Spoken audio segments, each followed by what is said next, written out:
This is section 3.1 and 3.2, where we're solving 1- and 2-step equations. Your vocabulary for this section: first we have inverse operations, or opposite operations, which is just two operations that undo each other. So we have addition and subtraction, or multiplication and division. Next we have reciprocals, which are just two non-zero numbers whose product is 1. So for example, if you have 1/3, the reciprocal of that would be 3/1. And if we multiply, we get 3/3, which is equal to 1. We also have like terms, which, remember, are terms that have the same variable parts. So for example, maybe we have 2x, 5x, and -x. They're all raised to the first power. Remember, that's implied. So they're like terms.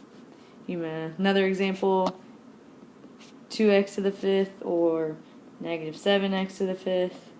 Because they're both to the 5th power, those are like terms.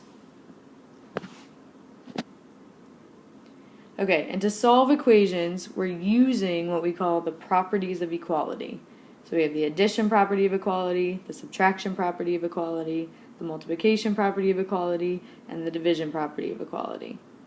And what that means is that if we are adding, subtracting, multiplying, or dividing on each side of an equation by the same number, we are producing an equivalent equation. And that's just a fancy way of saying we do not change an equation as long as whatever we do to one side, we do to the other. Okay, so for example, we have x minus 12 equals 3. Since I'm subtracting 12, my opposite operation is to add 12 to both sides. 3 plus 12 is 15. Bring down my x, and x is equal to 15. The best part about algebra is that we can always check our solution. So let's plug it back in up here. 15 minus 12 equals 3. Well, 15 minus 12 is 3. So we know we did it right. Another example for you, here we have -6x equals 48. -6 is being multiplied by x, so we're going to divide by -6 on both sides. 48 divided by -6 leaves us with -8. And again, let's plug it back in to test. So -6 times -8 equals 48. Negative times a negative is a positive, so we know we did it right. For two-step equations, it only gets a little bit harder. What you want to think about is doing reverse order of operations. So if you remember PEMDAS,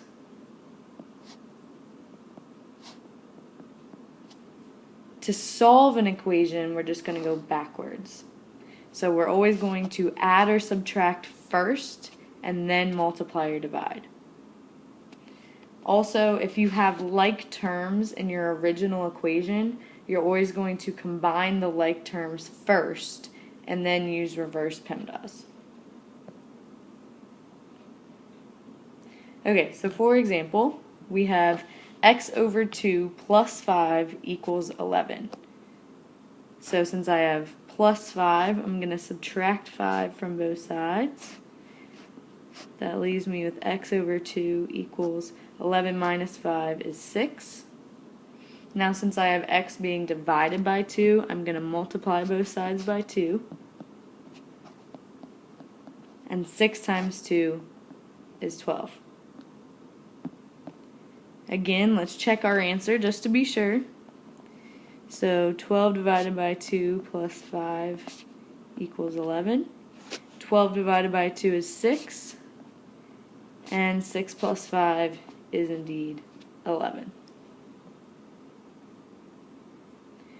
Another example for you, here's where we have like terms, a positive 5y and a negative 1y, remember that's implied, equals negative 16.